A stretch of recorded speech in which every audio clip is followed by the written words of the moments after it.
À Tchitchap, un quartier de l'arrondissement de Bafoussam 2e, les populations suffoquent entre des nuages de poussière. La poussière nous étouffe exagérément. Ces fines particules brunes les suivent même jusque dans leur chambre. Même jusqu'à nos lits, il y a la poussière. On n'arrive pas à respirer. Ici, chacun se bat comme il peut pour réduire l'impact de cette poussière sur ses activités. Mais rester propre est un exercice presque impossible pour ceux qui se déplacent à pied ou à moto. Je suis 2 à 4 heures pour pouvoir arroser, pour que les gens puissent s'asseoir même pour 30 minutes. Dans 30 minutes, c'est sec comme si tu n'avais même pas baissé de l'eau. Donc c'est très grave, on ne parvient pas à s'en sortir. Vous voyez ça, c'est l'habit que j'ai porté aujourd'hui. Ici, on ne peut pas porter un habit 2 jours. Comment tu dois porter la chaussure le matin, le soir, tu sors le matin, propre à midi, tu es sale. Ça, c'est pas poli. Même dans la chambre, les habits sont teintés. En saison sèche, c'est pas facile. Comme vous regardez la poussière partout.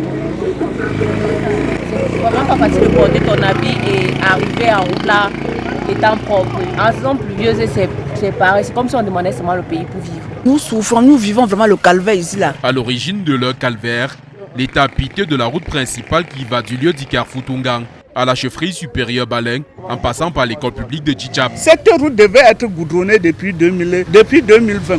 Ça n'a jamais été goudronné. Nous sommes toujours dans la poussière. La nature du calvaire des habitants de cette partie de la capitale de la région de l'Ouest varie selon les saisons. En période de poussière, il n'y a pas moyen. En période de pluie, il n'y a pas moyen. Dès que les pluies vont arriver là, les voitures ne peuvent plus nous servir. Nous allons passer tout notre temps ici au quartier à pousser les voitures. Donc il faudra seulement que la mairie de Bafoussam 2e, que maintenant la sous-préfecture, que le gouvernement camerounais voit un peu de quoi il s'agit par rapport à cette route. C'est depuis novembre que la poussière a commencé. On n'a pas le choix que de supporter. C'est notre pays. Ces populations disent recevoir chaque fois en période électorale les promesses de bitumage de cette route par les responsables de campagne du parti au pouvoir.